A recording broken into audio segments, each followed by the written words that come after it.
Hello दोस्तों, क्या हाल है आप लोगों के। एक बार फिर से स्वागत है HMWB बैंकिंग एग्जाम में। जैसा कि आप लोग जानते हैं कि मैं संजय कुमार मौर्य आप लोगों के लिए लेके आया हूँ सिलेक्शन का होम्योपैथ, जिसमें मैं आपको अर्थमेटिक के मिक्स्ड क्वेश्चन की प्रैक्टिस कराता हूँ ताकि आपकी अर्थमेटिक इम्प्रूव हो सके और आप कम से कम टाइम में ज़्यादा से ज़्यादा क्वेश्चन सॉल्व कर सकते। तो ज़्यादा टाइम न लेते हुए बढ़ते अपने क्वेश्चन की तरफ।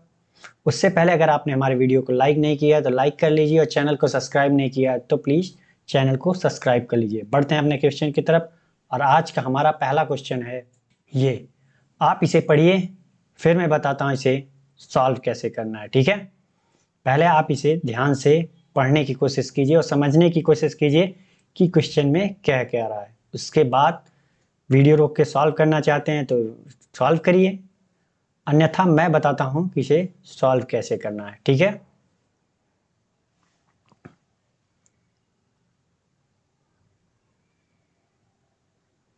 चलिए आपने पढ़ लिया होगा, मैं बताता हूँ इसे सॉल्व कैसे करना है। ठीक है, कह रहा है एक व्यक्ति ने 25% चक्रवृद्धि ब्याज पर जो है कंपाउंड इंटरेस्ट की दर से कुछ राशि उधार ली। किसी से उसने 25% रेट ऑफ इंटरेस्ट पे क्या किया, कुछ उधार लिया उसने राशि। उसे 4500 रुपए के 3 समान किस्तों में चुकाया। उसने 4500 समान किस्तों में 3 किस्तों में उसने चुकाया। तो उसके द्वारा भुगतान किया गया कुल ब्याज ज्ञात कीजिए। ठीक है, तो ब्याज हम कैसे बता सकते हैं, अगर हमें मूलधन पता हो और 3 साल में 45-4500 तो इतने वो तीनों साल का अमाउंट हो गया। 4500 हमारा क्या है, ब्याज प्लस प्रिंसिपल। तो ये क्या है, अमाउंट हमारा। तो चलिए इसका मैं दो मेथड बताता हूँ, एक बेसिक पहले प्रॉपर समझाता हूँ आपको, उसके बाद शॉर्टकट बताऊंगा कैसे करते हैं इसको। ठीक है, मान क्या लीजिए कि इसने 3 किस्त, किसमें पहला किस्त 4500 यहाँ चुकाया इसने एक ईयर, दूसरे ईयर में 4500 किस्त यहाँ चुकाया इसने, और तीसरे साल इन्होंने 4500 दे करके क्या कर दिया, फाइनल कर दिया, मतलब पूरी किस्त जमा हो गई। कितने रेट ऑफ इंटरेस्ट पे, 25% रेट ऑफ इंटरेस्ट पे। कितने रेट ऑफ इंटरेस्ट पे, 25। तो अगर मैं एक साल बाद देता हूं कोई अमाउंट, ठीक है, अगर मैं कोई एक साल बाद अमाउंट दूं तो 25% के रेट से, तो 25% का मान कितना होता है, ठीक है, 1/4 होता है। ठीक है, तो कह रहा है अगर मेरा प्रिंसिपल आपको पता है कि चक्रवृद्धि ब्याज पे वापस कर रहा है, तो प्रिंसिपल बराबर क्या हो, अमाउंट बराबर क्या होता है, equal to principal 1+R/100 into time. ठीक है, तो एक साल की बात कर रहा है, एक साल में उसने 4500 दिया, तो एक साल में उसने जब 4500 दिया तो ये हमारा क्या हो गया, अमाउंट हो गया। कितना अमाउंट, और मैं प्रिंसिपल मान लेता हूँ यहाँ किसका, P1 मान लेता हूँ, क्योंकि पहले की एक साल की बात कर रहा हूँ मैं 4500 के लिए। और कितना हो जाएगा, 1+25% का मान कितना होता है, 25/100 टाइम एक साल। कितना, टाइम एक साल। तो अब सॉल्व कर लेते हैं, 4500 P1 यहाँ कितना हो जाएगा, 25×4 4×1=4, 4×1=5/4। तो सॉल्व कर लेते हैं, तो यहाँ कितना हो जाएगा, 900। और ये इधर गुणा होगा तो P1 हमारा कितना आ गया, 3600। 3600 हमारा क्या आ गया, P1। कहने का अर्थ है कि यहाँ पे 3600 उसने क्या किया, प्रिंसिपल दिया, और बाकी जो बचा 900 वो कितना दिया उसने, इंटरेस्ट दिया। क्या दिया, इंटरेस्ट दिया। फिर अगले साल की बात कर लेते हैं यहाँ पे, तो अगले साल भी इसने क्या दिया, 4500 दिया। तो फॉर्मूला यही, एक साल के लिए उसने क्या दिया, 4500। अब हमारी यहाँ पे प्रिंसिपल कितनी थी, तो पिंटू मान लेते हैं। हमने यहाँ पे प्रिंसिपल कितना दिया और इंटरेस्ट कितना दिया, अमाउंट तो हमें पता है, ठीक है, और प्रिंसिपल हमें नहीं पता यहाँ कितना दिया, और रेट ऑफ इंटरेस्ट पता है, तो हम प्रिंसिपल बता सकते हैं कि यहाँ पे हमने प्रिंसिपल कितना दिया। ठीक है, तो 1+R का मान यहाँ भी 25% है अपॉन 100। लेकिन अब देखिए कि एक साल बीत गया, 2 साल बाद उसने 4500 दिया, ठीक है, तो टाइम हमारा क्या हो जाएगा 2 साल। तो अब यहाँ से P2 का मान निकालेंगे तो कितना आएगा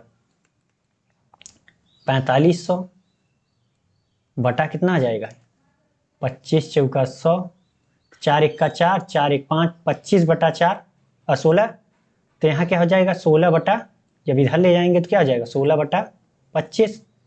अब सॉल्व कर लीजिए, 25 चौका 100, 45 गुणित्ते 4, ये कर सकता हूँ मैं। अगर 100 को अलग कर दूं, 45 को अलग, 25 चौका 100 हो गया और 16 इधर। तो अब सॉल्व कर लेते हैं, ये कितना हो जाएगा हमारा 45 दूना 90 दूना 180, 180 और 16 कितना होगा गुणा करेंगे तो 17 17 289, तो 288, 2880 रुपये हमारा यहाँ क्या था प्रिंसिपल था। और बाकी जो है वो क्या था इंटरेस्ट था, 2 साल का इंटरेस्ट। ठीक है, अब हम बात कर लेते हैं तीसरे साल की। तीसरे साल में उसने क्या किया भाई, अब तो 3 साल का ब्याज देगा। अभी यहाँ पे 1 साल का ब्याज दिया 900, यहाँ पे ब्याज दिया मान ली 4500 में से घटा देंगे तो कितना आएगा 217, 1620 रुपये। यहाँ पे इसने क्या दिया, यहाँ पे कितना दिया इसने, अगर देखा जाए तो 1620 रुपये यहाँ दिया इसने। यहाँ इंटरेस्ट कितना दिया है इन्होंने, कितना दिया है 900 रुपये। यहाँ पे 900 रुपये दिया, यहाँ पे प्रिंसिपल हमारा पता हो गया तो सीआई तो बता ही सकते हैं, अमाउंट हमारा ये था। ठीक है, तो यहाँ पे इसने कितना दिया सीआई 1620 रुपये। अब आगे बात कर लेते हैं तीसरे साल की। तीसरे साल भी इसने 4500 रुपये दिए, कितना दिया 4500। और P3 मान लेते हैं, क्योंकि हमें P3 नहीं पता प्रिंसिपल तीसरे साल कितना था। अमाउंट पता है कि अमाउंट उसने ना दिया, और ब्याज कितना, तो रेट ऑफ इंटरेस्ट 25 अभी भी है, 100 और टाइम अब 3 साल हो गया। अब सॉल्व कर लेते हैं, तो 4500 P3 ये कितना हो जाएगा हमारा 25 चौका 100, 4 एक का 4, 5 बटा 4 आ जाएगा। तो क्यूब कितना होगा 125 बटा 4 चौक 16 चौका 64। अब P3 हमारा कितना आ जाएगा यहाँ, इसका गुणा इधर, इसका गुणा इधर हो जाएगा। तो 4500 गुणित्ते 64 बटा 125 कर दीजिए। 45 को यहाँ हमने अलग कर लिया, 100 को अलग कर लिया, तो कितना हो जाएगा 25 चौका 100। ठीक है, तो 25 पंचे 125, 5 9 45, तो कितना आ जाएगा P3 हमारा 9 चौक 36 गुणित्ते 64, कितना हो जाएगा हमारा P3 6 चौका 24, 2 बच गया, 6 छाक 36 और 4 3 12 48, 2 50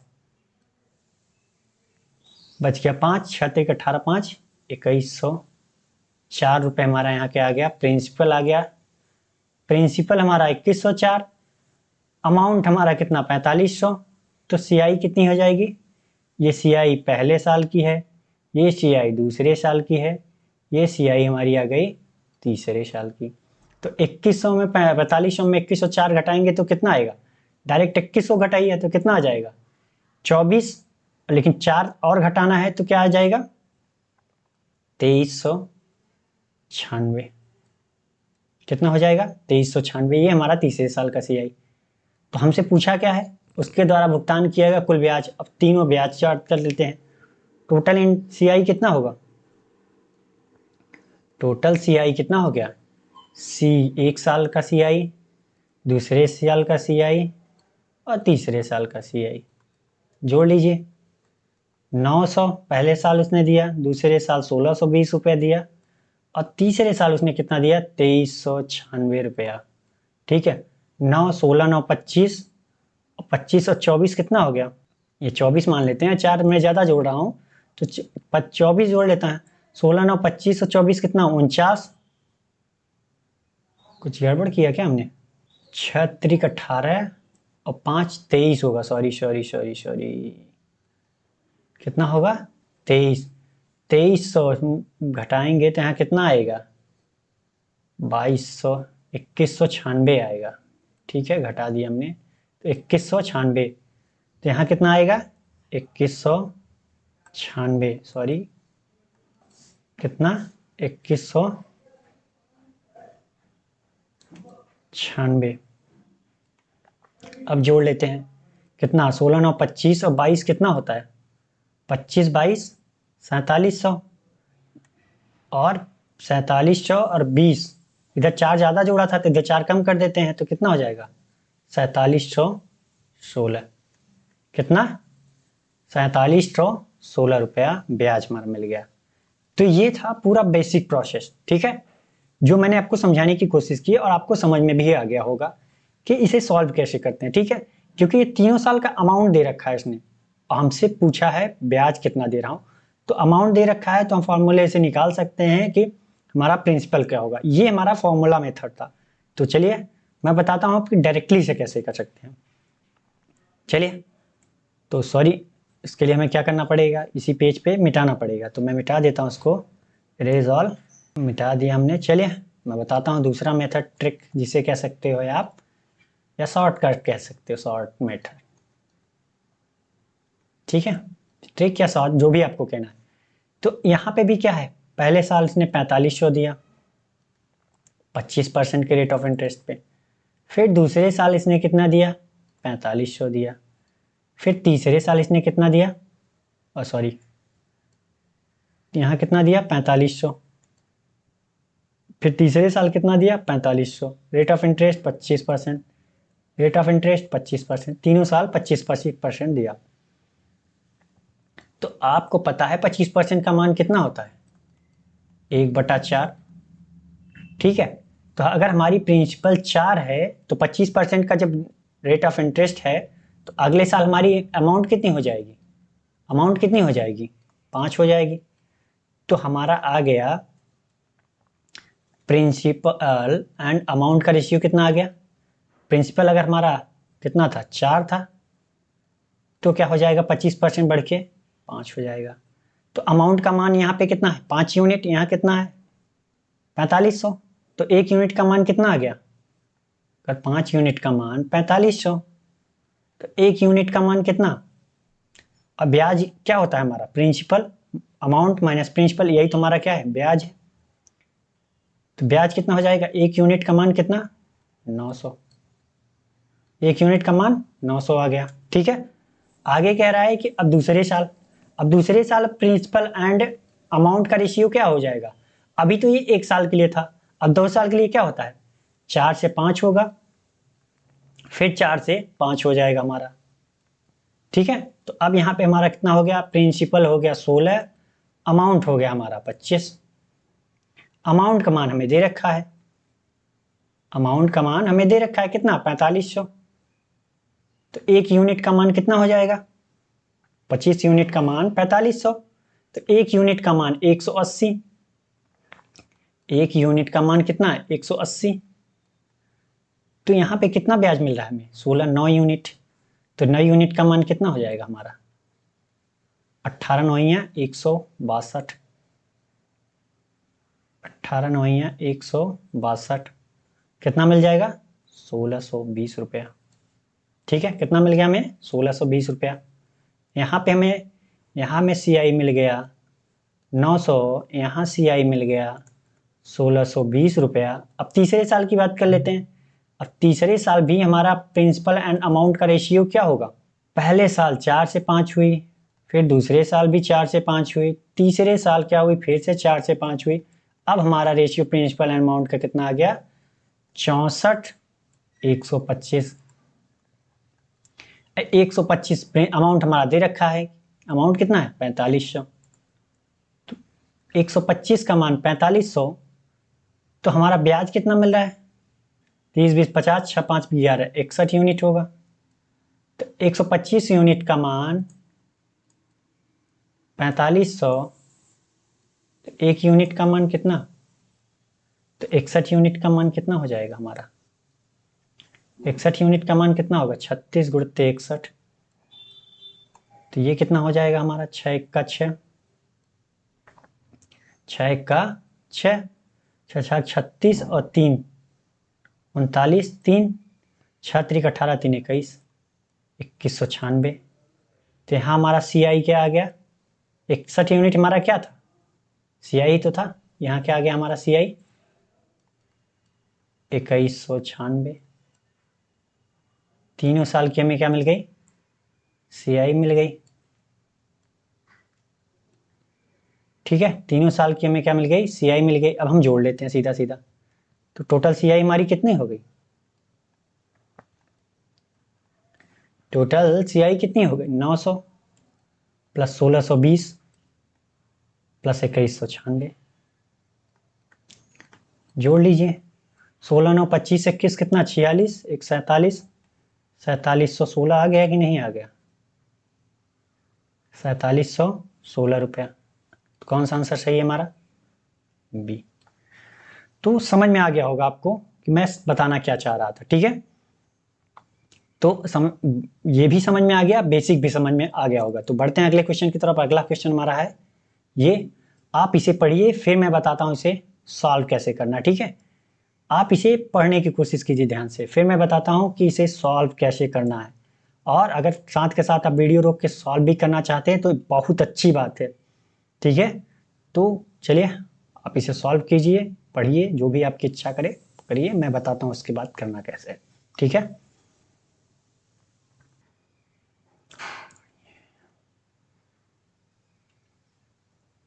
चलिए आपने पढ़ लिया होगा, मैं ऐसी उम्मीद करता हूँ। मैं बताता हूँ इसे सॉल्व कैसे करना। ठीक है, कह रहा है ए, बी और सी ने 24, 36 और 1600 का निवेश करके एक साझेदारी में एक व्यवसाय शुरू किया। उन्होंने इतना इतना निवेश करके ABC ने एक अपना बिजनेस स्टार्ट किया, उन्होंने पार्टनरशिप में। ठीक है, तो A, B और C की बात हो रही है। तो A ने कितना इन्वेस्ट किया? 2400। B ने कितना इन्वेस्ट किया? 3600। और C ने कितना इन्वेस्ट किया? 1600। आगे कह रहा है 6 महीने बाद B ने 600 वापस ले लिए। तो 6 महीने तक तो उसने क्या किया? 3600 अपना इन्वेस्ट किया होगा, जाहिर सी बात है। ठीक है, अब 6 महीने बाद उसने क्या किया कि 600 रुपये वापस ले लिया। अब उसके पास कितना बच गया? 3000। 3600 था, 3000 बच गया। और C ने 400 और जोड़ दिए। 6 महीने के बाद ही क्या किया? तो 6 महीने तक तो 1600 इन्वेस्ट किया, लेकिन अब क्या किया उसने? 1600 में 400 जोड़ दिया। तो अभी कितना हो जाए उसका? 2000 हो गया। तो एक वर्ष के अंत की बात कर रहा है। एक वर्ष के अंत के मतलब 12 महीने, तो ये इसमें तो कोई चेंजिंग नहीं हुई ए में। और बी में अब क्या किया? 6 महीने तो उसने 3600 इन्वेस्ट किया था, अगला 6 महीना उसने 3000 इन्वेस्ट किया। तो यहाँ पे 6 का गुणा यहाँ भी हो जाएगा। तो इन्वेस्ट इंटू टाइम का रेशियो क्या होता है? इन्वेस्ट इंटू टाइम का रेशियो क्या होता है? प्रॉफिट का रेशियो आता है हमारा, ये मैंने बताया है हमेशा। ठीक है, एक्चुअल प्रॉफिट नहीं आती है, प्रॉफिट का रेशियो आता है। जो रेशियो आता है कहने का इन्वेस्ट एंड टाइम का जो रेशियो आता है गुणा करने पर, इन्वेस्ट एंड टाइम का गुणा करने पर जो 2 या 3 लोगों के बीच का रेशियो आता है वो प्रॉफिट का रेशियो हम मानते हैं, और उसी में हम क्या करते हैं? उनके प्रॉफिट को डिवाइड करते हैं। ठीक है, तो चलिए 2 0 2 0 सब में कॉमन है, तो जो सब में कॉमन होगा वही कटेगा। ऐसा नहीं किसी एक में ना कॉमन हो तो नहीं कटेगा, तो सब में कॉमन है तो कट गया। ये 2 0 सब कॉमन है, कट गया। 6 से सब में कॉमन है, 6 यहाँ भी है, 6 यहाँ भी है, 6 यहाँ भी है, 6 यहाँ भी, 6 दूनी 12 यहाँ भी है। और कुछ कटेगा? कटेगा, 2 से भी कटेगा। तो यहाँ कितना है? 18। यहाँ 15 आ जाएगा। ठीक है, यहाँ 8 आ जाएगा। यहाँ कितना आ जाएगा? 10 आ जाएगा। अब सॉल्व कर लेते हैं। यहाँ कितना? 24, 18 और 15 कितना हो गया? 33। और यहाँ कितना होगा? 18। 8 और 10 18। अभी कुछ कटेगा? कटेगा। 3 और 24, 3 11 में 33, 3 6 18। मतलब आ गया हमारा कितना रेशियो? 8 11 और 6 का रेशियो। तो कह रहा है एक वर्ष अंत में बी का लाभ। बी का लाभ कौन सा है? ये कितना है? ये 10,835 रुपये है। 11 यूनिट का मान 10,835 रुपये है। तो ए और बी और सी द्वारा कुल लाभ कितना होगा? टोटल लाभ कितना होगा? 8 10 11 8 19 6 25। ये टोटल कितना है? 25 यूनिट है। अगर 11 यूनिट का मान कितना है 10,835 रुपये है, तो एक यूनिट का मान कितना हो जाएगा यहाँ 10,835 बटा 11 होगा। तो 25 यूनिट का मान कितना हो जाएगा हमारा, तो 25 यूनिट का मान होगा 25 गुणित 10,835 बटा 11। अब काट लेते हैं, तो 11 9 99, उसके बाद बच कितना गया 108 हो गया। तो ये कितना 9 बच गया, तो 11 अट्ठे 88, 5 बच गया 5। तो 25 गुणित 985 आ गया। ठीक है, अगर मैं 4 से ऊपर नीचे गुणा कर दूं सॉल्व करने के लिए, तो यहाँ कितना हो जाएगा, ये 100 हो जाएगा। ये 985 बटा 4 कर देता हूँ। ठीक, कोई दिक्कत, कोई दिक्कत नहीं। तो अब 4 से इसमें भाग दे देता हूँ मैं, कितना आएगा 100 गुणते 4 दूनी 8, 4 चौका 16, 4 छंके 24, 2 5। अब 100 से गुणा कर दिया हमने यहाँ, तो कितना आ गया 246, 25, 24,625 रुपये। कितना 24,625 रुपये टोटल आ गया हमारा लाभ। तो ये समझ में आ गया होगा, बहुत ज़्यादा हार्ड नहीं था, बस कॉन्सेप्ट जैसा जैसा क्वेश्चन कहता गया आप वैसा करते जाइए, आपका आंसर आ जाएगा। ठीक है, बढ़ते हैं अगले क्वेश्चन की तरफ। अगला क्वेश्चन हमारा है ये, आप इसे पढ़िए फिर मैं बताता हूँ इसे सॉल्व कैसे करना है। ठीक है,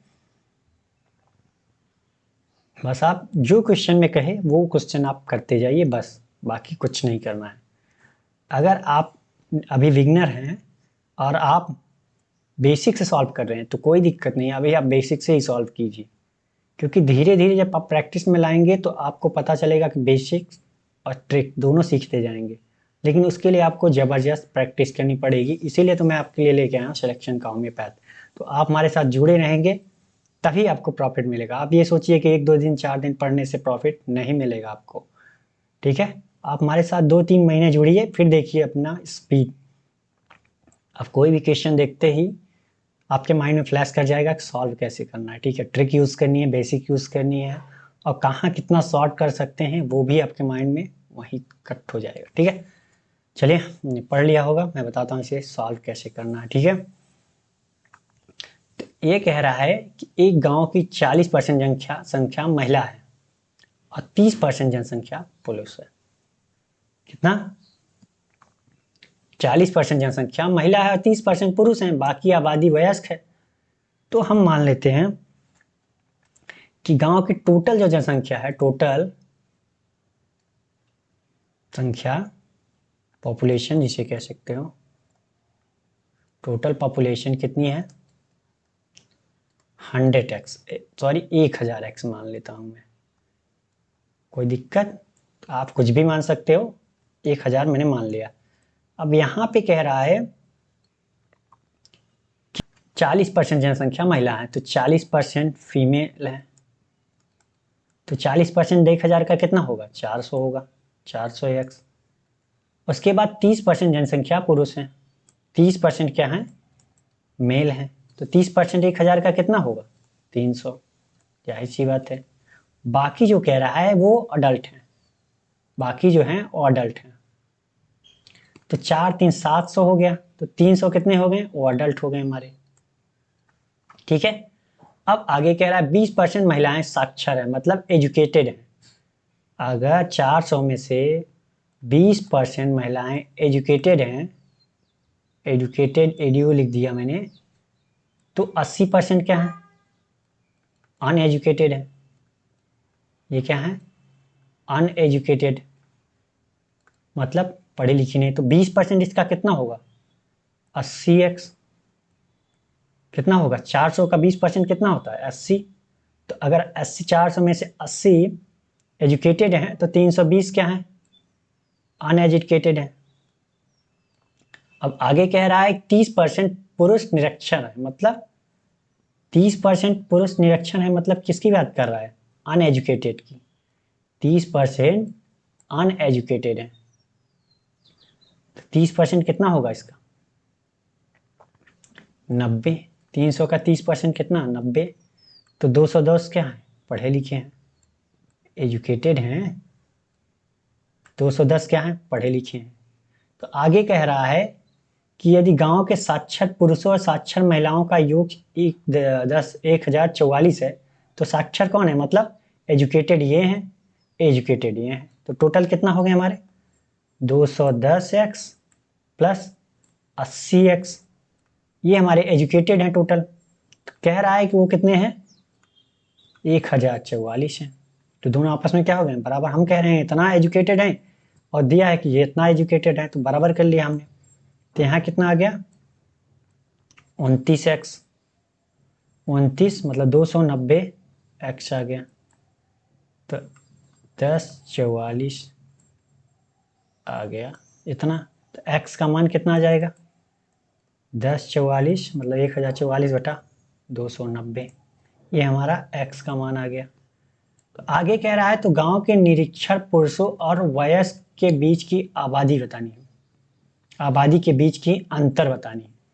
निरक्षर पुरुष कितने हैं, अनएजुकेटेड कितने हैं, इनके बीच का अंतर कितना होगा, अनएजुकेटेड मेल, वयस्क अडल्ट,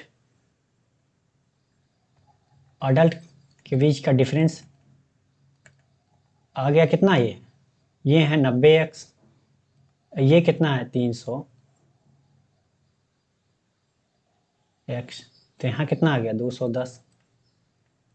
210x माइनस यहाँ नहीं लिया जाएगा क्योंकि इनके बीच का अंतर पूछा है। अंतर तो हमारा 210 ही है, चाहे इसमें से इसमें घटाओ चाहे इसमें से इसमें घटाओ, ठीक है। तो 210x है, तो 210x x का मान हमें पता है कितना है 1044 बटा 290। तो 0 से 0 कट गया। अब यहाँ पे सॉल्व करते हैं तो 3 बार जाएगा, तो 3 त्रिक का 9, 87, 13 4 17,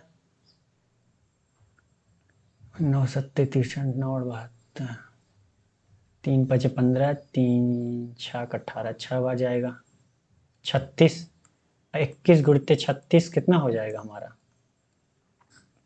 6 1 का 6, 3 1 का 3, 6 दूनी 12, 12 3 15, 3 दूनी 6, कितना आ गया हमारा 3 दिन 6 1 7, 756, कितना आ गया हमारा 756। अंतर कितना आ गया 756। तो हमारा कौन सा आंसर सही है, सी वाला, ठीक है। तो जितना क्वेश्चन में कहता जाए उतना करते जाइए, आपको कोई भी प्रॉब्लम नहीं होगी सॉल्व करने में, ठीक है। तो बढ़ते हैं अगले क्वेश्चन की तरफ। अगला क्वेश्चन हमारा ये है, आप इसे पढ़िए फिर मैं बताता हूँ इसे सॉल्व कैसे करना, लेकिन आप इसे ध्यान से पढ़ने की कोशिश कीजिए, ठीक है।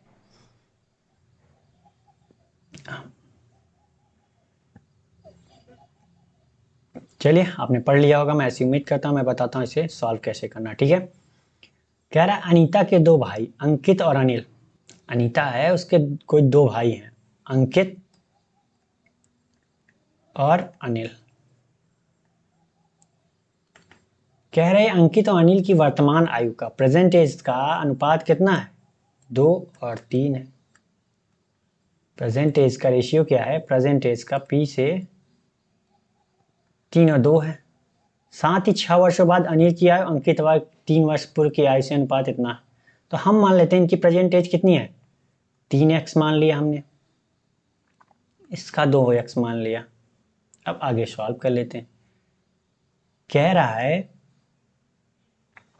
यहाँ पे कह रहा है कि साथ ही 6 वर्षों बाद, 6 वर्षों बाद अनिल की आयु, 6 वर्ष बाद अनिल की आयु कितनी होगी 2x, अभी प्रेजेंट एज है तो प्लस 6 होगी। और उसके बाद 3 वर्ष पूर्व अंकित की आयु, 3 वर्ष पूर्व अंकित की आयु कितनी होगी, अभी 3x है तो 3 वर्ष पूर्व कितनी होगी 3 होगी। और जिसका अनुपात दे रखा है इसने कितना 2 और 1 का। तो अब सॉल्व कर लेते हैं तो कितना आएगा 2x प्लस 6, यहाँ कितना आएगा 2 3 6, x माइनस 6, ठीक है।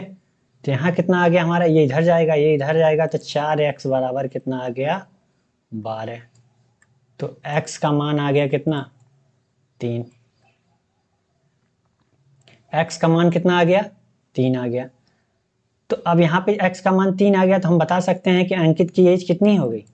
अंकित की एज कितनी हो गई यहाँ, 3 त्रिक 9, 9 साल हो गई। और यहाँ कितनी हो गई, 6 साल। अब आगे कह रहा है कि 5 वर्षों बाद अनीता की आयु और 4 वर्षों बाद अनिल की आयु का अनुपात ज्ञात करना है। यदि अनीता की वर्तमान आयु अंकित और अनिल की वर्तमान आयु का योग का 3 गुना है, तो अनीता की जो आयु है वो अंकित के प्लस अनिल की जो आयु है उसकी आयु के योग का 3 गुना है।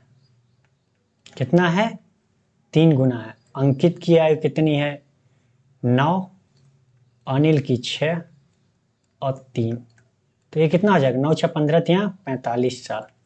अनीता की आयु कितनी हो गई, 45 साल। अब यहाँ पे कह रहा है 5 वर्ष बाद, 5 वर्ष बाद अनीता की आयु, 5 वर्ष बाद अनीता की आयु कितनी होगी, अनीता की आयु कितनी होगी, 45 है, 50 हो जाएगी। और उसके बाद कह रहा है 4 वर्ष बाद अनिल की आयु, 4 वर्ष बाद अनिल की आयु कितनी है, अनिल की आयु अभी 6x है, तो आगे चल के कितनी हो जाएगी, 6 4 10x हो जाएगी। तो रेशियो कितना आ गया, 5 और 1 का। तो कौन सा आंसर सही है हमारा, ये। तो समझ में आ गया होगा। बढ़ते हैं अगले क्वेश्चन की तरफ। अगला क्वेश्चन हमारा है ये, आप इसे पढ़िए, फिर मैं बताता हूँ इसे सॉल्व कैसे करना है, ठीक है। लेकिन आप ध्यान से पढ़ने की कोशिश कीजिए, ठीक है। चलिए, आपने क्वेश्चन पढ़ लिया होगा, मैं ऐसी उम्मीद करता हूँ। मैं बताता हूँ आपको सॉल्व कैसे करना है, ठीक है। ए अपनी दक्षता का 30%, ए अपनी दक्षता का 30%, तो ए की दक्षता हमने ए मान ली और 30% साथ कार्य कर रहा है। उतना ही कार्य जो है बी, काम तो सेम है, लेकिन वो अपनी दक्षता के 25% के साथ कार्य करने में सक्षम है। आगे कह रहा है जो कि सी के रूप में अपनी दक्षता का 40%, और सी जो है अपनी दक्षता का 40% सेम काम करने के लिए सक्षम है। तो ए और बी सी क्या है, तीनों आपस में बराबर होंगे। ये 30%, ये 25% या 40% कह रहा है कि आपस में बराबर है इनकी दक्षताएं। तो अब हम ए बी और सी की दक्षता का मान निकाल रहे हैं, ए बी सी का रेशियो निकाल रहे हैं। तो वही हमारा क्या है, ए बी सी की एफिशिएंसी। तो परसेंटेज सब में है तो कैंसिल, 5 से कटेगा, 5 छक्का 30, 55 25, 5 अट्ठे 40, कितना आ गया, इतना आ गया, ठीक। अगर मैं 6A आ गया और यहाँ पे क्या आ गया, 5B आ गया बराबर 8C आ गया। अगर इफिशियंसी इनकी निकालनी हो तब हम क्या करेंगे, हम मान लेते हैं, चलिए सीधा सीधा के मान लेते हैं, सिर्फ आपको समझाने के लिए के हमने मान लिया, कोई दिक्कत, सबके बराबर के है। तो ए बराबर कितना हो जाएगा हमारा, ए बराबर अगर सबके बराबर के है तो ए बराबर कितना हो जाएगा हमारा, k/6। बी बराबर कितना होगा, k/5, और सी बराबर कितना हो जाएगा, k/8। ठीक है, समझ में आ गया। तो ए बी और सी का रेशियो कितना होगा, ए बी और सी का, अब तीनों का मान हमें पता है तो तीनों का मान रख देते हैं, कितना, k/6 ratio k/5 ratio k/8। अब 5 8 6 का एलसीएम देख लेते हैं, कितना होगा हमारा, 120। ठीक है, इनका एलसीएम कितना होगा, 120। अब 120 से अगर मैं सब में गुणा कर दूं तो कोई फर्क, मैंने आपको बताया है कि जो करेंगे हम सब में करेंगे, तो 120 का हमने गुणा सब में कर दिया। ठीक है, तो यहाँ कितना आ गया, 6 दूनी 12, कितना आ गया 20, 24 पंचे 120, 15 अट्ठे 120। अब के सब में था तो के कैंसिल हो गया हमारा। तो यहाँ कितना आ गया, ए बी सी का रेशियो, यहाँ पे आ गया 20, यहाँ कितना आ गया 24, यहाँ कितना आ गया 15। तीनों का रेशियो में पता चल गया। ये क्या है, हमारी इफिशियंसी की रेशियो आ गई हमारी। ठीक है, ये क्या आ गई, इफिशियंसी की रेशियो आ गई। आगे कह रहा है यदि ए बी एक साथ कार्य करने को 7.5 दिन में पूरा करते हैं, तो ए और बी की इफिशियंसी कितनी है, 44। अगर कोई कार्य ये 7.5 दिनों में करते हैं तो टोटल वर्क कितना हो जाएगा हमारा, टोटल वर्क निकालना है। तो कोई एक काम अगर ये 7.5 दिन में कर रहे हैं तो 44 की एफिशिएंसी थे, इनके टोटल वर्क कितना हो जाएगा, तो ये 22 गुणित 15 लिख सकता हूँ मैं। तो ये कितना हो जाएगा, 15 दूना 30, 15 दूना 30, 330 हमारा आ गया टोटल वर्क। तो कह रहा है सी द्वारा अकेले इसी कार्य को पूरा करने में कितना समय लगेगा, और सी द्वारा एलोन कंप्लीट वर्क टाइम कितना होगा, सी द्वारा अकेले किया गया कार्य में लगने वाला समय कितना होगा। टोटल वर्क हमें पता है 330 है, और सी की एफिशिएंसी पता है 15 है। तो कितना, 15 दूना 30, 15 दूना 30, 22, कितना आ गया हमारा 22 डे। ठीक है, कितना 22 डे। तो आपको समझ में आ गया होगा कि मैं बेसिक से समझा रहा था।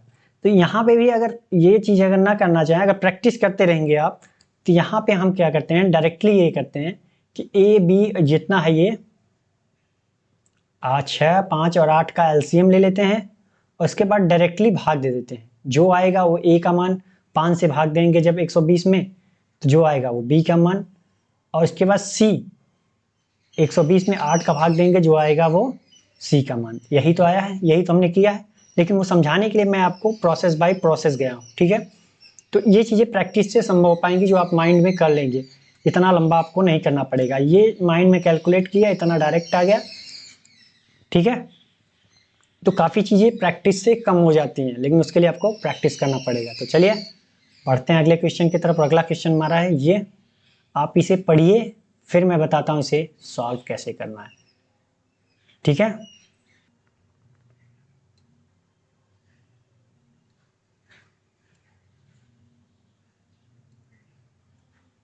चलिए आपने पढ़ लिया होगा, मैं ऐसी उम्मीद करता हूँ। मैं बताता हूँ इसको सॉल्व कैसे करना है। कह रहा है पी और क्यू की वर्तमान आयु का योग कितना है, P प्लस क्यू की वर्तमान आयु का योग 21 साल है। आगे कह रहा है कि 4 वर्ष पहले, ठीक है, और क्यू की आयु कितनी, क्यू की आयु 4 वर्ष पहले। तो प्रेजेंट एज ये मैंने मान लिया, प्रेजेंट एज ये है पी की, प्रेजेंट एज पी की है, प्रेजेंट एज है ये, ये प्रेजेंट एज है हमारा। ठीक है, तो पी की प्रेजेंट एज पी, क्यू की प्रेजेंट एज क्यू मान लिया हमने। तो कह रहा है 4 वर्ष पहले क्यू किया है, 4 वर्ष पहले क्यू किया है, क्या प्रेजेंट एज क्यू है, तो 4 वर्ष पहले कितनी होगी, ये होगी। और 3 वर्ष बाद पी की आयु 3 वर्ष बाद, पी की आयु 3 वर्ष बाद कितनी होगी, इतनी हो जाएगी। कह रहा है कि पी की 3 वर्ष बाद आयु से 2 वर्ष अधिक थी। कौन अधिक था, ये अधिक थी। तो इसमें भी हम अगर जोड़ दें 2, तो आपस में क्या हो जाएंगे, ये बराबर हो जाएंगे। ठीक है, तो अब सॉल्व कर लेते हैं। तो q minus P equal to, ये 4 इधर आएगा तो 3 2 5, 4 9 हो जाएगा। यहाँ p प्लस क्यू बराबर 21, यहाँ q माइनस पी बराबर 9। तो आपस में इनको जोड़ देते हैं तो कितना आ जाएगा, पी क्यू का मान मिल जाएगा हमें। तो जोड़ दिया तो 2q बराबर कितना 30, तो q का मान कितना 15, तो p का मान कितना 6, कितना, ये प्रेजेंटेज मिल गई इनकी। आगे कह रहा है जब p और q की आयु का योग 31 होगा, तो हमें नहीं पता वो कितने साल बाद 31 होंगे। तो हम मान लेते हैं कि p प्लस एक्स साल बाद प्लस q प्लस एक्स साल बाद, ये क्या हो जाएगी, इनकी एज 31 हो जाएगी। p प्लस एक्स मतलब, तो p का मान कितना है 15 प्लस एक्स साल बाद, सॉरी p का मान 6 दिया है, 6 प्लस एक्स साल बाद, और प्लस q का मान 15 दिया है, 15 प्लस एक्स साल बाद, ये क्या हो जाएंगी 31 हो जाएंगी। ये बात है कि दोनों जब भी बढ़ेंगी, दोनों के एज तो सेम बढ़ेंगी ना, ऐसा तो है नहीं कि वो 5 साल बढ़ रहा है वो 6 साल बाद, जब भी बढ़ेंगी तो साथ में साथ बढ़ेंगी, चाहे 1 साल बढ़े चाहे 2 साल बढ़े।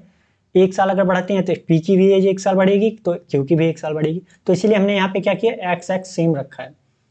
तो यहाँ पे कितना हो गया 2x हो जाएगा, 15 6 21, 21 और इधर जाएगा तो कितना होगा 31 माइनस 21 बराबर,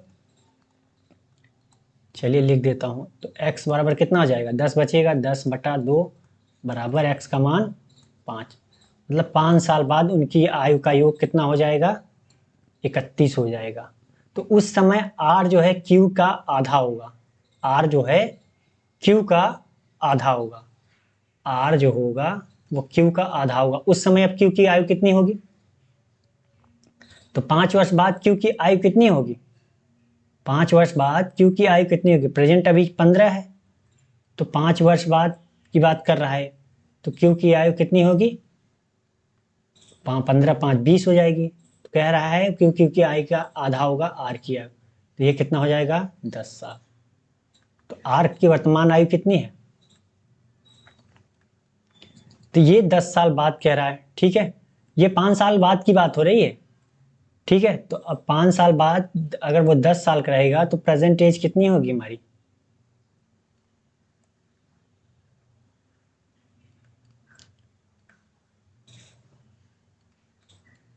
तो प्रेजेंट एज कितनी होगी हमारी, प्रेजेंट एज कितनी होगी 10 माइनस 5, तो कितना साल होगा 5 ईयर होगा, कितना 5 साल। तो बच्चे यहाँ पे भी कंफ्यूज हो जाते हैं कि इतना वो क्वेश्चन तो कर गए, उन्हें दिखा 10, आंसर में दिखा 10, तुरंत टिक मार के आगे निकल गए। लेकिन उसने क्या कहा है कि वो जो ध्यान देना पड़ेगा कि जो जो हमारा आया है वो क्या आया है 10 साल बाद किया होगी, क्योंकि ये जो प्रोसेस कह रहा है कि पी और क्यू के 31 होंगे और उस समय की बात हो रही, मतलब 5 साल के बाद की बात हो रही, तो 5 साल घटा दिया तो हमें प्रेजेंटेज पता चल गई, ठीक है।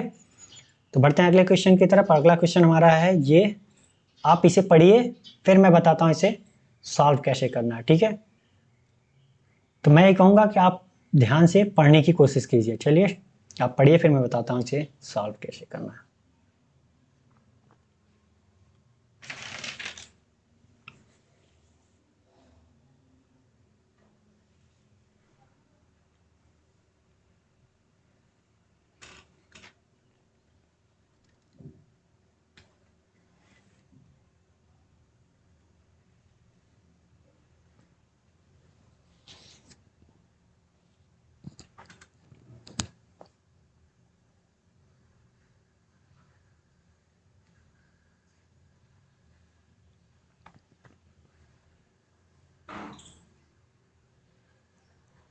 चलिए आपने क्वेश्चन पढ़ लिया होगा, मैं ऐसी उम्मीद करता हूँ। मैं बताता हूँ इसे सॉल्व कैसे करना है, ठीक है। कह रहा है एक व्यक्ति ने एक वस्तु खरीदी, उस पर 20% का मार्कअप किया, 20% का मार्कअप किया और 15% की छूट देकर उसे बेच दिया।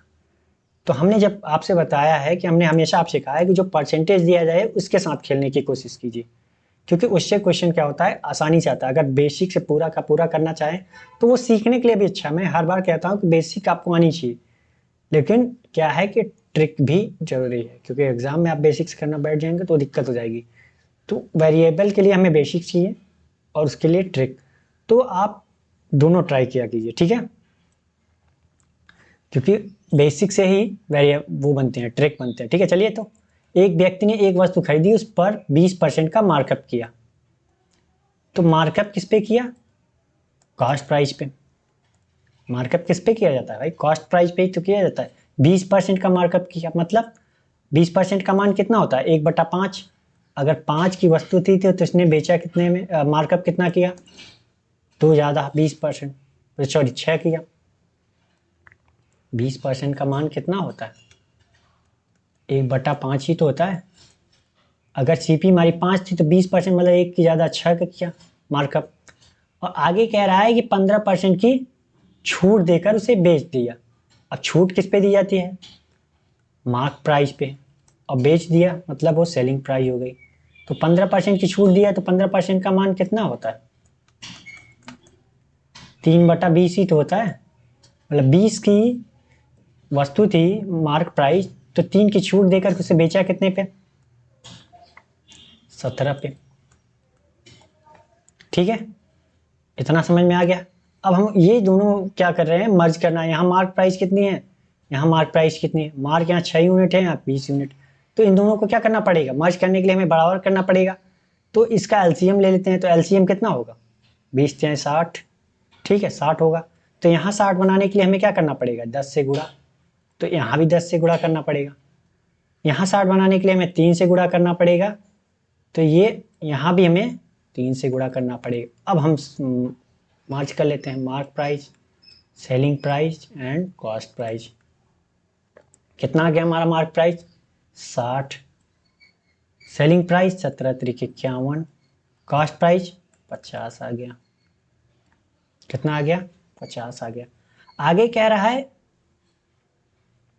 यदि उसने वस्तु को 10% अधिक कीमत पर खरीदा होता, अगर वो कह रहा है कि अगर उसने वस्तु को 10% अधिक कीमत पे खरीदा होता, तो शुरू में उसने कितने में खरीदा था, ये 50 में। अगर हम मान लेते हैं कि ये कितना है 60x, इनकी मार्क प्राइस 51x और ये 50x, तो कह रहा है 10% अधिक खरीदा होता, तो न्यू कितना होगा, ये तो ओल्ड हो गई हमारी, ओल्ड, तो न्यू की बात कर रहा है, तो न्यू की बात कर रहा है। 10% अधिक पर खरीदता है तो कितना होता है, 10% का मान कितना होता है 5x, 5x करेंगे ऐड कर देंगे, तो क्या हो जाएगा 55x में खरीदा होता है इसने। और कह रहा है आगे, पहले की तरह समान प्रतिशत मार्कअप करता, पहले की तरह समान प्रतिशत मार्कअप करता मतलब 20% ज़्यादा मार्क करता, तो 20% अगर ज़्यादा मार्क करता ये, तो 20% अगर ज़्यादा मार्क करता तो कितना मार्क करता ये, 20% अगर ज़्यादा मार्क करता तो 55 का 20% कितना होता है, हाँ 10% 5.5, तो 20% कितना हो जाएगा 11, कितना 11, तो हमारा मार्कअप कितना हो जाता 66x, कितना हो जाता मार्क प्राइस 66x। अब फिर आगे कह रहा है 10% की छूट देकर उसे बेचता। अब क्या कह रहा है कि अब 10% की छूट देना है, तो 10% की अगर छूट देगा तो छूट देने के बाद क्या करता है, छूट किस पे दिया थी, मार्क प्राइस पे, मार्क प्राइस पे 10% की छूट दिया, तो 10% का मान कितना होता है, कितना होता है 6.6x हो जाएगा। ये घटा देंगे तो कितना आएगा 59.4x आ जाएगा हमारा।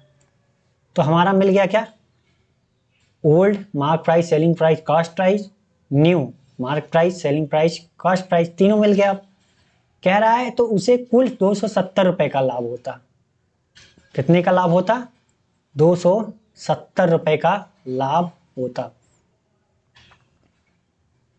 तो यहां पे लाभ कितने का हो रहा था, यहां पे लाभ x का हो रहा था, और यहां पे लाभ कितने का हो रहा है, तो वो न्यू की बात कर रहा है, ठीक है। तो उसे कुल 270 रुपए का लाभ होता, जो दोनों मामलों का योग है, ठीक है। तो यहां पे यह कितने का लाभ हो रहा था, चलिए कलर चेंज कर लेता हूं इसका,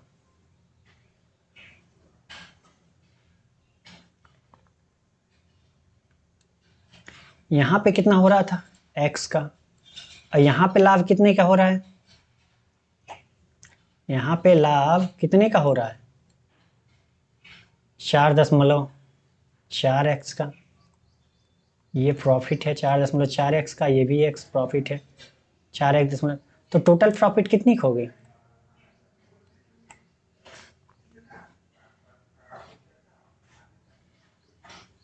टोटल प्रॉफिट कितनी हो गई, यहाँ x का, यहाँ 4.4x का, तो 5.4x का टोटल प्रॉफिट हो गया। लेकिन वो कह रहा है कि उसे 270 रुपए का लाभ होता है, तो 270 रुपए का लाभ, तो x का मान यहाँ से कितना आ जाएगा, कितना 270, 5×4, तो ये दशमलव हटाने के लिए हम क्या करते हैं 10 से गुणा कर देते हैं, तो 27 दूना 54, 2, यहाँ कितना बच गया 100, 100/2 मतलब 50, कितना 50, x का मान कितना आ गया 50 आ गया, x का मान 50 आ गया। तो उसने पूछा, उसने जब उसने वस्तु को 10% अधिक कीमत पे खरीदा था, तो वस्तु का कीमत 10% पे अधिक खरीदा था, तो वस्तु की कीमत कौन सी थी, यही तो थी हमारी, कितनी 55x, तो 55x का मान न्यू सीपी हमारी क्या है 55x, तो 55 गुणित 50, तो ये कितनी हो जाएगी हमारी, 55 25 25 25 2 27, 2750 रुपये न्यू कॉस्ट प्राइस हमारी आ गई। तो समझ में आ गया होगा आपको, ठीक है। जो चीज़ें वो कहता जाए, मैं यही कहूँगा, इसलिए आपको कहता हूँ क्वेश्चन ध्यान पढ़ने के लिए, जो वो कहता जाए आप प्रोसेस बाय प्रोसेस करते जाओ, और प्रॉफिट और लॉस वाले क्वेश्चन में आप ज़्यादा से ज़्यादा उनके परसेंटेज के साथ खेलने की कोशिश कीजिए, ठीक है। तो समझ में आ गया होगा, बढ़ते हैं अगले क्वेश्चन की तरफ। अगला क्वेश्चन हमारा ये, आप इसे पढ़िए फिर मैं बताता हूँ इसे सॉल्व कैसे करना है, ठीक है।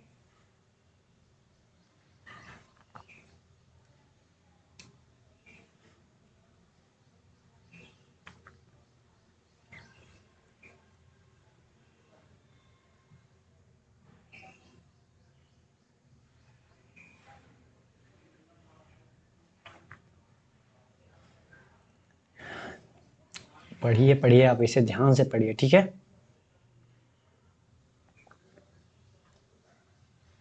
चलिए, आपने पढ़ लिया होगा, मैं ऐसी उम्मीद करता हूँ। मैं बताता हूँ इसे सॉल्व कैसे करना है, ठीक है। कह रहा है श्वेता एक्स को 20% की दर से दो 2 साल के लिए चक्रवृद्धि ब्याज पर निवेश करती है। श्वेता के पास कोई प्रिंसिपल मनी है जो एक्स है, उसको 20% की दर से 2 साल के लिए चक्रवृद्धि ब्याज पर निवेश करती है, और इसी राशि को 15% की दर से 3 साल के लिए साधारण ब्याज पर निवेश करती है। यदि अंत में उसे प्राप्त ब्याज 490 है तो एक्स का आधा मूल्य ज्ञात कीजिए। पूरा नहीं ज्ञात करना है, एक्स का आधा ज्ञात करना है, ठीक है। तो ठीक है, 2 साल का सीआई कितना होगा हमारा, तो आपको पता है कि 20% का मान कितना होता है, 20% का मान कितना होता है 1/5, मतलब हमारी प्रिंसिपल अमाउंट का रेशियो क्या होगा, 5 से 1 बढ़ के 6 हो जाएगी पहले साल, दूसरे साल भी बढ़ के क्या हो जाएगी 5 से बढ़ के 6, तो हमारी प्रिंसिपल 25 होगी, तो हमें मिलेगा कितना अमाउंट 36, ठीक है। 2 साल की बात हो रही तो 2 साल हो गया, ठीक। तो इनका ब्याज कितना मिलेगा हमें 11x, सॉरी 11 किस पे मिलेगा 25 पे, 25 रुपए पे 11 रुपए ब्याज मिल रहा है, तो ठीक है x रुपए पे कितना मिलेगा, इतना मिलेगा। ये हमारा हो गया 2 साल का CI, कितना मिल गया हमें 11/25, 25 रुपए पे 11 रुपए मिला, तो x रुपए पे कितना मिलेगा, x का गुणा कर देंगे तो इतना हमें मिल गया ब्याज। या फिर आप फॉर्मूले से भी कर सकते हो, कोई दिक्कत नहीं, आप फॉर्मूला यूज करके करिए, यही आएगा आंसर, ठीक है। लेकिन आपको प्रोसेस लंबा करना पड़ेगा। आगे कह रहा है ये CI आ गया, अब SI की बात कर रहा है। कह रहा है 15% दर से 3 साल के लिए साधारण ब्याज पर निवेश करती है उसी राशि को, प्रिंसिपल हमारी कितनी है अब भी एक्स ही है, रेट ऑफ इंटरेस्ट 15 है, और टाइम कितना है 3 साल। तो एक रेट ऑफ इंटरेस्ट SI पे सिंपल इंटरेस्ट में क्या मिलता है, मूलधन पे मिलता है, तो 1 साल में 15 है तो 3 साल में कितना 4500, तो हमारा SI कितना हो जाएगा यहाँ, चाहे PRT वही 100 रखिए तब भी आएगा, कितना आ जाएगा 45x/100, ठीक है। तो ये आ गया इतना, कितने साल का 3 ईयर का। अब कह रहा है यदि अंत में उसे प्राप्त अंतर जो है 490 है तो x का आधा मूल्य, ठीक है।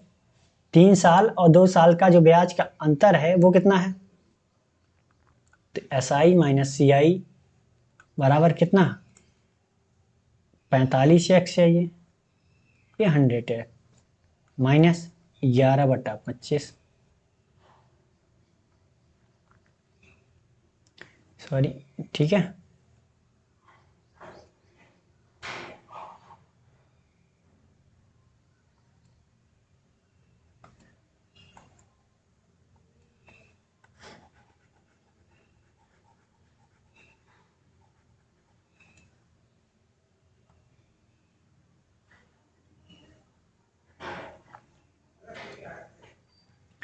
ठीक है, तो सी आई माइनस एस आई का अंतर कितना आ रहा है, कह रहा है 490 रुपया। और हमारा यहाँ कितना है 3 साल का, 2 साल का सी आई, एस आई कितना है हमारा, तो सी आई है 11/25 एक्स माइनस 45/100 एक्स। अब सॉल्व कर लेते हैं इन्हें, 490, तो इनका एलसीएम कितना हो गया हमारा 100, तो 25 चौका 100, तो 25 से भाग दिया तो 4, 11 चौके 44,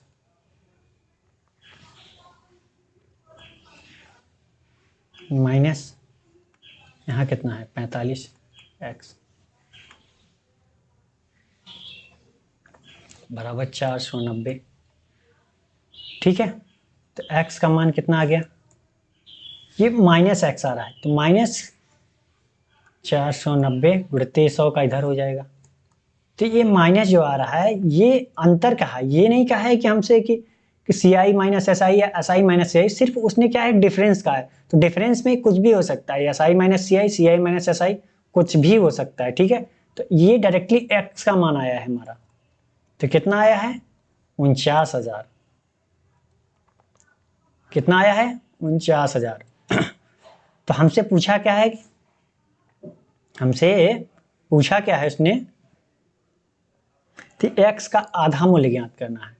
तो x का आधा कितना होगा, x का आधा कितना होगा, तो x/2 का मान कितना हो जाएगा 49,000 बता दो, 2 दूनी 4, 2 चौक 8, 2 पंजे 24,500 रुपया। कितना 24,500, कौन सा सही है ये। तो इसीलिए मैं कहता हूँ क्वेश्चन को ध्यान से पढ़ने की, क्योंकि आपका x का मान यहाँ तक तो आपने सॉल्व किया, x का मान आ गया, आपने 39,000 टिक मार के आंसर पे क्लिक सोच लिया कि हमारा सही है, बाकी वो तो गलत हो गया आपका। आपने टाइम भी दिया, सब कुछ दिया, आपको आता भी था, लेकिन आपने गलत कर दिया। तो समझ में आ गया होगा आपको। बढ़ते हैं अगले क्वेश्चन की तरफ। अगला क्वेश्चन हमारा ये है, आप इसे ध्यान से पढ़िए, फिर मैं बताता हूँ इसे सॉल्व कैसे करना है। मैं यही कहूँगा कि आपको ध्यान से पढ़ने की ज़रूरत है क्वेश्चन को। ठीक है, पढ़िए आप, फिर मैं बताता हूँ इसे सॉल्व कैसे करना है।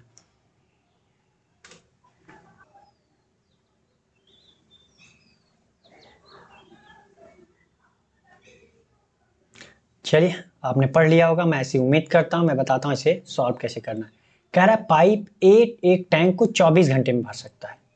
पाइप ए है कोई, उसे क्या करता है, वो 24 घंटे में भर सकता है। पाइप बी उसी टैंक को 16 घंटे में भर सकता है। ये 16 घंटे में, ये सब भरने वाले हैं, ये भी 16 घंटे में भर सकता है। और पाइप सी 8 घंटे में खाली कर सकता है। ये सी जो है वो माइनस मैंने इसलिए लगाया कि डिनोट कर रहा है कि 2 लोग भर रहे हैं तो प्लस, ये खाली कर रहा है तो माइनस। ये कितने टाइम में, 8 घंटे में खाली कर सकता है। तो अब हमें टोटल वर्क निकाल लेता हूँ। टोटल वर्क हमारा कैसे निकलेगा, इनकी इफिशियंसी हम निकाल लेते हैं। ये हमारा टाइम था, टोटल वर्क हमारा कितना हो गया आएगा 24 ना 48 होगा, 8 चंग 48, हाँ 48 जो है इनका एलसीएम हो गया। तो ये 24 दूना 48, ए की इफिशियंसी कितनी आ गई 2, क्योंकि टोटल वर्क में टाइम से भाग दिया तो क्या आएगी इफिशियंसी आएगी। 16 × 48, 8 छंग 48। तो ये क्या है, ये भर रहे हैं इसलिए हमने क्या किया, इनको प्लस किया है, प्लस किया है। ये खाली कर रहे हैं इसलिए माइनस। कह रहा है पाइप सी द्वारा ए और बी द्वारा भरे गए टैंक के हिस्से को 9 घंटे में खाली करने में कितना समय लेगा। मतलब ए और बी द्वारा जो है 9 घंटे में भरा जाता है, तो जितना भरा जाता है उसे सी कितने देर में खाली करेगा। तो ए और बी का एफिशिएंसी कितनी है 5। अगर A plus B together fill the tank,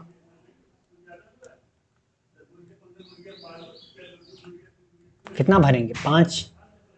5 की इफिशियंसी से 9 घंटे में कितना भर देंगे 45 भर दिया इन्होंने। ठीक है, तो ये 45 भर दिया। अब कह रहा है सी इम्पटी कितने टाइम में करेगा,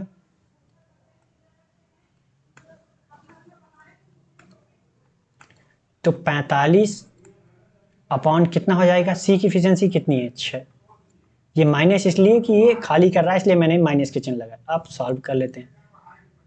42 56 36 कितना, 7.5 घंटे। ठीक है, कितना आ गया आपका, 7.5 घंटे आ गया। तो समझ में आ गया होगा, बहुत हार्ड क्वेश्चन नहीं था। बढ़ते हैं अगले क्वेश्चन की तरफ। अगला क्वेश्चन हमारा है ये, आप इसे पढ़िए फिर मैं बताता हूँ इसे सॉल्व कैसे करना है। ठीक है, बस आप इसे ध्यान से पढ़ने की कोशिश कीजिए। ठीक,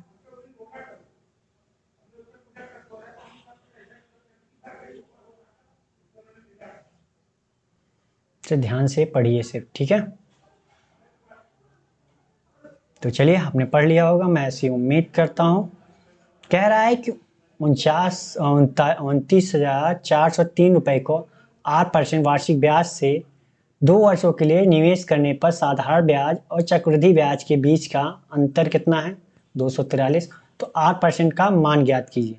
तो मैंने इसके कई बार आपको बेसिक्स बताया है, और ये भी बताया है कि 2 साल का जो है ब्याज का अगर अंतर पूछे, कंपाउंड इंटरेस्ट और सिंपल इंटरेस्ट का, तो उनका फॉर्मूला कैसे आता है। तो ये मैंने कई बार बताया। ठीक है, तो उसका फॉर्मूला क्या होता है, P ऑफ R² बाई 100%। ठीक है, कितना होता है, ये क्या होता है, 2 year CI and SI, difference 2 year difference between CI and SI। तो 2 साल का CI और SI का अंतर कितना दिया है, 243। P का मान कितना दिया है, 39,403। R², परसेंटेज को चेंज करें तो क्या हुआ, 100 तो पहले ही है, 1/100 से अवगुणा हो जाएगा। ठीक है, अब हम इसे क्या करते हैं, इधर ले जाते हैं। तो R² इधर कट करते हैं, कितना आएगा,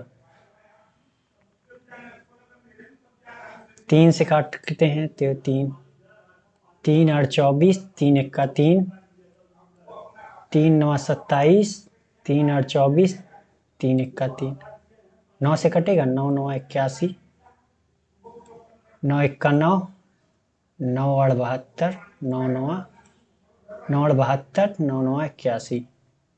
तो 9 से फिर कटेगा, 9 दूनी 18, 9 1 9।